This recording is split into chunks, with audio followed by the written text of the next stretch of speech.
Blog channel में आपका बहुत बहुत स्वागत है। तो बिना टाइम वेस्ट करे शुरू करते हैं आज का अपना व्लॉग। और इसके लिए हमें जाना पड़ेगा जलंधर। तो चलिए लेते हैं अपनी जलंधर की बस में बैठते ही मैंने सबसे पहले कंडक्टर सीट पकड़ी, क्योंकि कंडक्टर सीट से जो व्यू आते हैं वो और कहीं से नहीं आते। तो हमने यहाँ से अपना व्यू लेना शुरू कर दिया। थोड़ी देर बाद हम पहुँचे टोल प्लाज़ा पर। हमने यहाँ पर टोल टैक्स पे करा। वो टोल टैक्स पे करते ही हम निकल पड़े आगे के लिए।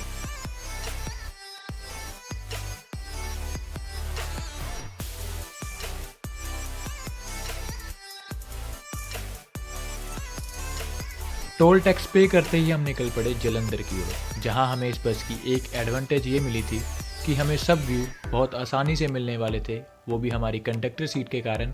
वहीं दूसरी डिसएडवांटेज ये थी कि इस बस में हमें टाइम ज़्यादा लगने वाला था, क्योंकि ये बस थी प्राइवेट बस, और प्राइवेट बस के जो स्टॉपेज होते हैं वो दूसरी बसों से काफ़ी ज़्यादा होते हैं। तो इसीलिए हमें थोड़ा टाइम ज़्यादा लगने वाला था, लेकिन कोई बात नहीं, हमें व्यूज़ ज़रूरी थे। और रास्ते में हमने शिव शंकर जी के दर्शन करे और उनको नमस्कार करके हम निकल पड़े अपनी जलंधर की ओर। कुछ दूर चलते ही हमें दिखी हवेली और हमें पता चला कि हम अब पहुंच गए हैं जलंधर में। एक तो व्यूज़ देखने के बाद हम पहुंच गए थे जलंधर। जलंधर बस स्टैंड पे पहुंचते ही हमने अपनी बस को करा tata bye bye.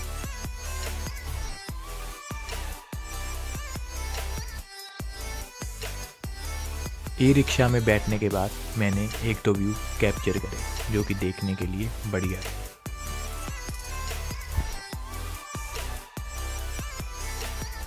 E rickshaw वाले ने मुझे थोड़ा पीछे ही उतार लिया था, तो मुझे चलना पड़ा। यहाँ पर दिखाने के लिए कुछ नहीं था, इसीलिए मैंने अपने चलने की ही वीडियो बनाई। थोड़ा दूर चलते ही अमन पहुँच गया और अमन पे मोटरसाइकिल पे बैठकर हम निकल पड़े अपनी डेस्टिनेशन के लिए। अमन ने मुझे थोड़ियों गलियों के बारे में बताया अपनी, कि ये गली कहाँ से निकलती है, ये गली कहाँ से निकलती है, क्योंकि हमें भी रास्ते पता होने चाहिए। अगर हम नेक्स्ट टाइम आए अकेले जाना पड़े तो हमें सब पता होना चाहिए। उसने हमें रास्ते में एक मंदिर दिखाया, कहता इस मंदिर का तुम शॉट लो, इस मंदिर में काफ़ी मज़ेदार जो शिव जी की मूर्ति है वो काफ़ी अच्छी है। तो हम रुक गए वहाँ पे, हमने एक शॉट वहाँ पे लिया। देखिए कितना सुंदर व्यू है यहाँ पे। ये शॉट लेने के बाद हम पहुँच गए सीधा हमारी डेस्टिनेशन पे, देवी तालाब मंदिर। यहाँ पे आपको मैं एक सबसे अच्छी बात बताऊँगा, वो बताऊँगा मैं मंदिर के अंदर चल के। तो चलिए बिना टाइम वेस्ट करते चलते हैं मंदिर के अंदर।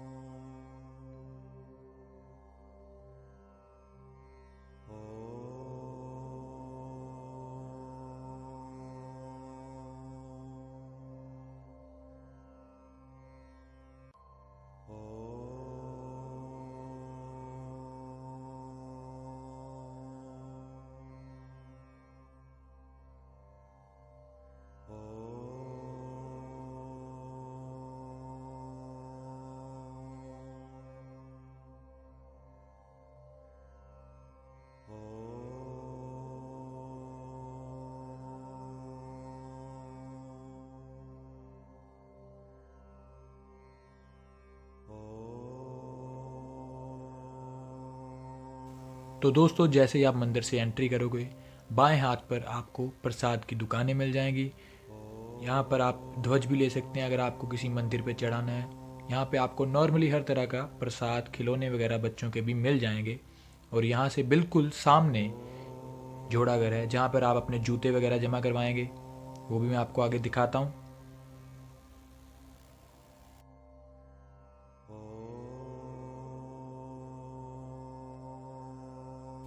तो जैसे ही आप थोड़ा सा आगे आएंगे आपको वहाँ पे जोड़ाघर दिखेगा, जहाँ पर आप जूते जमा करवाएंगे। हाँ, अगर आप दूर से आ रहे हो तो यहाँ पर आपके ठहरने के लिए सराएं भी बनाई हुई हैं, जिसका किराया आप यहाँ पर आकर पता कर सकते हैं। उसके बाद चलिए शुरू करते हैं हम मंदिर का भ्रमण। इस मंदिर के भ्रमण की शुरुआत इस जगह से होती है, जहाँ से आपको भोले बाबा की ये सुंदर प्रतिमा दिखेगी। इसी सुंदर प्रतिमा से इस मंदिर के पूरे भ्रमण की शुरुआत होती है। तो चलिए भोले बाबा को नमस्कार करते हुए करते हैं मंदिर के भ्रमण की शुरुआत।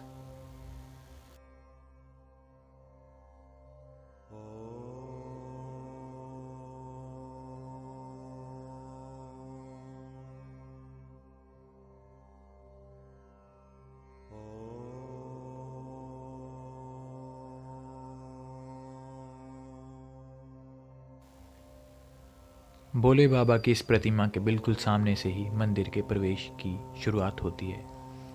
आप जैसे ही अंदर को जाएंगे आपको सुंदर मूर्तियाँ और सुंदर तस्वीरें देखने को मिलेंगी।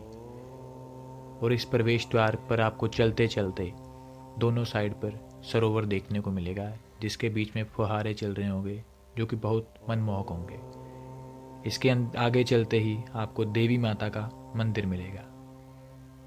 तो चलिए चलते हैं मंदिर के अंदर और दिखाते हैं आपको अंदर का नज़ारा।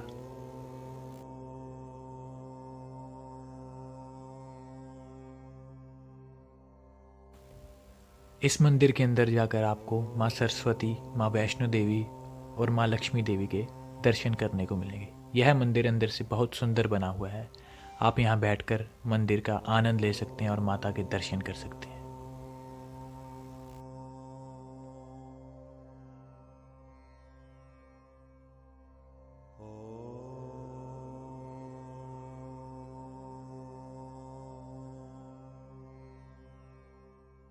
ये है यहाँ का सबसे खास मंदिर। ये मंदिर माँ सती के 51 शक्ति पीठों में से एक माना जाता है। मान्यताओं के अनुसार जब माँ सती ने अग्नि स्नान करा था तो शंकर भगवान रुद्र रूप में आकर सृष्टि को खत्म करने के लिए माँ सती को अपनी बाहों में लेकर निकल पड़े थे। तब उनको इस रुद्र रूप से शांत करने के लिए और सृष्टि को बचाने के लिए भगवान विष्णु ने अपने सुदर्शन चक्र से माँ सती के शव के 51 टुकड़े कर दिए थे।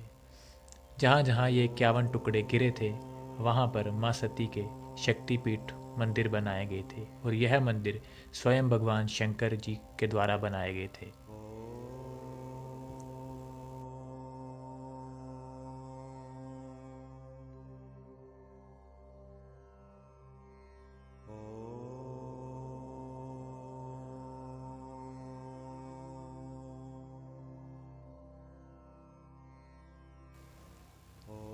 इस मंदिर से निकलते ही आपको काली माता का मंदिर दिखाई देगा, जो कि बहुत सुंदर बना हुआ है। इस मंदिर के प्रवेश करते ही आपको बिल्कुल सामने काली माता जी के दर्शन होंगे और यह दर्शन बहुत प्यारे होंगे। यह दर्शन आपके दुख दर्द को नष्ट कर देंगे।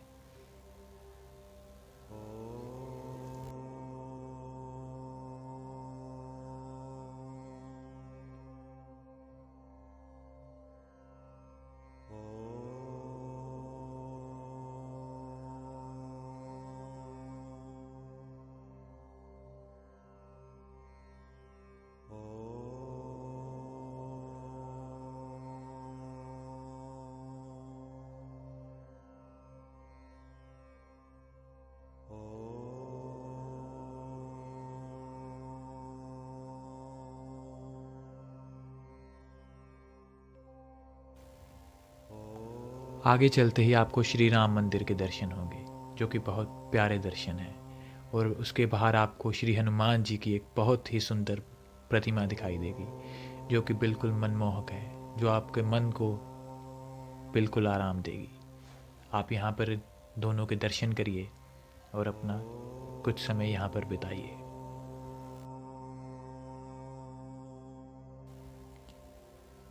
वहाँ से निकलते ही आपको आगे सालासर दरबार के दर्शन होंगे। इस मंदिर के आप अंदर जाएंगे तो आपको बालाजी का एक सुंदर स्वरूप दिखेगा और कहते हैं कि बहुत कर्मों वालों को ही इस स्वरूप के दर्शन होते हैं। तो आप यहाँ पर जाइए, यहाँ पर बैठिए और हनुमान जी का ध्यान करिए।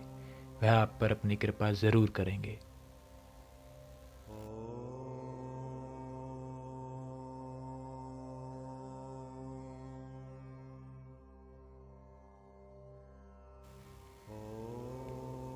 आगे जाते ही माता वैष्णो देवी की गुफा की यात्रा शुरू होती है। आप देखेंगे कि साइड से एक रास्ता बना होगा जहाँ से निकलकर आपको जाना है। इसी रास्ते में आप प्रसाद वगैरह भी ले सकते हैं। अंदर जाते ही आप देखेंगे कि सामने एक सिंह द्वार है। यह देखने में बहुत अद्भुत है। इसी के भीतर में से होकर आपको आगे निकल कर जाना है और यह गुफा आपको असलियत में एक गुफा जैसी ही दिखेगी।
इस गुफा के बाद आपको बाबा भैरव का मंदिर भी दिखेगा, जो कि आपको इस मंदिर की अंतिम कड़ी बताता है।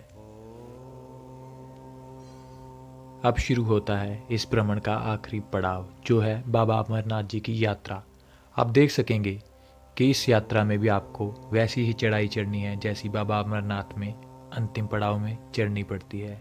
आप देख सकेंगे कि बिल्कुल आपके सामने अमरनाथ यात्रा की चढ़ाई होगी, जिसमें आपके साथ काफ़ी लोग होंगे, जिससे आपको इस चढ़ाई चढ़ने में मज़ा आएगा और यह चढ़ाई आपको बिल्कुल असली चढ़ाई जैसी ही लगेगी।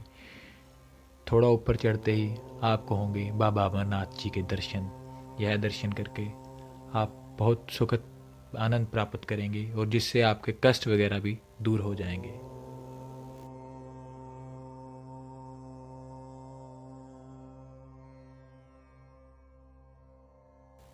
बाबा अमरनाथ के दर्शन करने के बाद आपको वहीं पे अमरकुंड के दर्शन भी करवाए जाएंगे। इसके बाद जब आप वापसी में गुफा के अंदर से निकलते हुए आएंगे तो आपको अंदर महादेव जी की काफ़ी अच्छी तस्वीरें दिखाई देंगी। आपको शिव परिवार की तस्वीरें दिखाई देंगी, शिव बारात की तस्वीरें आपको दिखाई देंगी और ये आपका सबसे अच्छा पड़ाव होगा। इस गुफा से निकलते ही आपको कैलाश पर्वत के अद्भुत दर्शन होंगे, जो कि अपने आप में सबसे प्यारी चीज़ होगी। इसके बाद आप अपने बच्चों के साथ यहाँ पर झूले झूल सकते हैं। यह सब आपके लिए ही बनाए गए हैं। यहाँ पर आप अपने बच्चों के साथ आएंगे तो उनको यहाँ पर आने का भी मज़ा आएगा और आपको तो मंदिर देखने का मज़ा आया ही होगा। आशा करता हूँ आपको इस मंदिर के भ्रमण का आनंद आया होगा। और अगर आपको इस मंदिर के भ्रमण का आनंद आया है तो इस वीडियो को लाइक, शेयर और कमेंट करके अपनी राय ज़रूर बताएं और चैनल को सब्सक्राइब करना ना भूलें और बेल आइकन को ज़रूर दबाएं। इससे हमें अगली वीडियो बनाने के लिए मोटिवेशन मिलेगी। आपका दिन शुभ रहे।